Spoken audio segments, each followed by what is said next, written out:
아침엔 세계 시간입니다. 지난 11일 카리브해 작은 섬나라 쿠바에서 대규모 시위가 벌어졌습니다. 오랜 경제난과 코로나19로 지친 시민들이 반정부 구호를 외치면서 집결했고 500여 명이 체포됐습니다.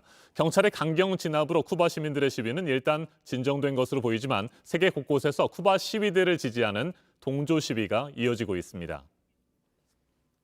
한 남자가 건물을 향해 무엇인가를 던집니다. 지난 26일 한밤중 프랑스 파리에 있는 쿠바 대사관이 화염병 공격을 받았습니다. 건물 외벽이 불에 타서 검게 그을렸는데 쿠바 시위대 지지자가 벌인 행동입니다. 대사관 직원들이 급하게 소화기를 들고 나와 불을 끄면서 다행히 큰 불로 번지지는 않았습니다. 미국 워싱턴에 있는 쿠바 대사관 앞에도 많은 사람들이 모였습니다. 쿠바의 자유를 외치면서 거칠게 항의합니다. 최근 3주 동안 이처럼 세계 곳곳의 쿠바 대사관이 공격을 받았고 여러 도시에서 쿠바 시위대를 지지하는 시위가 잇따랐습니다.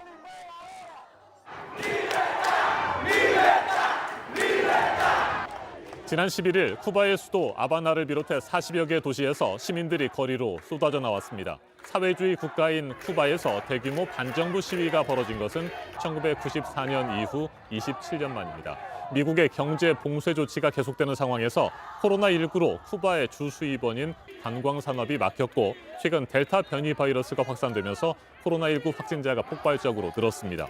음식과 의약품을 구하기 어려워서 몇 시간씩 줄을 서는 것이 일상이 되자 생계 불안에 대한 불만이 체제에 대한 분노로 이어졌습니다. 시위에 나선 시민의 말 직접 들어보시겠습니다. Pueblo que nos tienen matándonos de hambre, toda La Habana entera se está derrumbando y estamos sin casa, sin nada. Tienen dinero para construir los hoteles, para construir de todo. Y a nosotros nos tienen pasando hambre.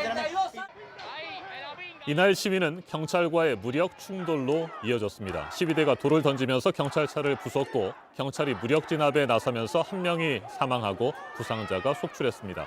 이날 시위에서는 대통령 사임과 공산주의 종식을 외치는 구호까지 등장했습니다. 상황이 이렇게 되자 미겔 디아스-카넬 쿠바 대통령은 반체제 인사들과 시위 참가자 500여 명의 체포를 지시했고 반정부 시위의 배후에 미국이 있다면서 강하게 비난했습니다.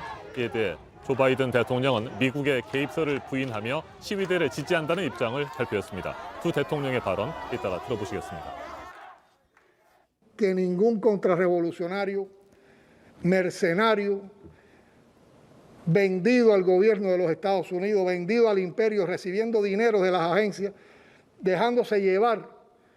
The United States stands firmly with the people of Cuba as they assert their universal rights, and we call on the government of Cuba to refrain from violence and their attempts to silence the voice of the people of Cuba. 이 같은 상황에서 세계 각국은 각자의 이해관계에 따라 쿠바 시위에 대한 다른 반응을 내놓고 있습니다. 미국과 우리나라를 비롯한 20여 개국은 쿠바 정부를 비난하는 성명을 내놨고 쿠바의 오랜 우방인 러시아와 북한 그리고 좌파 정권이 들어선 멕시코는 쿠바에 대한 경제 봉쇄를 끝내야 한다며 미국을 비난하는 성명을 발표했습니다. 이웃 국가 칠레에서는 쿠바 정부를 지지하는 사람들과 쿠바 시위대를 지지하는 사람들이 한꺼번에 몰려 서로 충돌하기도 했습니다. 지구상에서 몇 남지 않은 사회주의 국가 쿠바를 둘러싸고 다시 한번 세계가 분열하는 모습입니다. 전문가와 좀 더 자세하게 짚어보겠습니다. 임수진 대구 가톨릭대 중남미 학부 교수 전화로 연결됐습니다. 안녕하십니까? 안녕하십니까? 네, 이번 시위의 원인이 델타 변이 바이러스 확산으로 인한 코로나19가 아닌가 싶습니다. 경제 상황이 그만큼 더욱 악화되고 있기 때문인데 지금 쿠바의 상황 어느 정도로 심각합니까? 쿠바 경제는 그 무역 수지 적자를 미국 등으로 망명한 쿠바인들의 그 외화 송금 또 의료 인력 해외 파견이나 관광 수입으로 상쇄하는 구조입니다. 그런데 코로나19로 외화 수입이 크게 감소하면서 생필품 수입이 원활하지 못했고요. 그 매장에는 물건이 크게 부족한 상황입니다. 지난 1월에 있었던 화폐 개혁 이후에 물가가 올라서 기초 생필품을 구하지 못한 국민들의 불만이 컸고요. 현재는 백신을 접종 중에 있지만 접종 속도가 굉장히 늦고 또 세계보건기구 승인을 받지 못한 자국 개발 백신을 접종을 하고 있습니다. 그래서 이번 달에 코로나19 발생 이후에 가장 많은 확진자가 나왔고 또 정전이 잦은 데다가 식수 공급도 원활하지 않아서 1991년 소련 붕괴 이후에 쿠바가 겪었던 혹독한 경제 위기와 비교될 만큼 힘든 시기를 맞고 있습니다. 네, 쿠바는 1960년대부터 미국으로부터 경제 제재를 받고 있습니다. 오바마 대통령 시절에는 한때 관계가 좋아졌는데 트럼프 대통령 때 봉쇄 조치가 더 강화됐습니다. 바이든 행정부 들어서 변화가 있지 않을까 싶었는데 지금 분위기가 별로 바뀌지 않았습니까? 네, 바이든 행정부는 취임 이후에는 대쿠바 정책을 내놓지를 않았습니다. 그러다 이번 사건을 계기로 대쿠바 정책을 발표했는데요. 먼저 쿠바를 떠나 미국으로 망명하려는 보트피플의 유입을 차단해야 하고요. 또 내년 중간선거에서 플로리다주에 거주하는 쿠바계 이민자들의 지지가 필요하고 동시에 민주당 지지도 지켜야 하는 상황이라서 쿠바 국민들에 대해서는 그동안 제한됐던 외화 송금이 가능하도록 하는 등의 정책을 발표했고요. 쿠바 정부에 대해서는 쿠바 국민들을 탄압하면 정부에 계속 제재를 가할 것이고 또 국방장관과 내무부 장관들을 제재 목록에 추가하는 발표를 했는데 쿠바 문제를 미국의 국내 문제로 인식하고 있는 것입니다.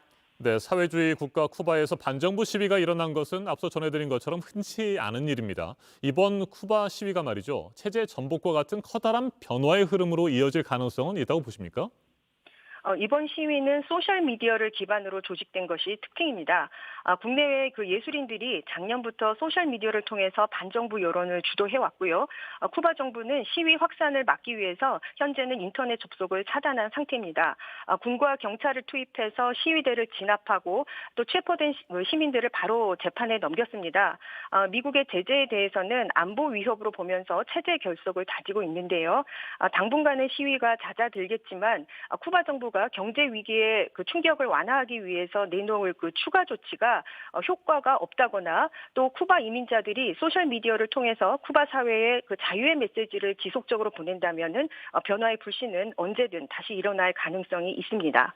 알겠습니다. 말씀 잘 들었습니다. 임수진 대구 가톨릭대 중남미 학부 교수였습니다.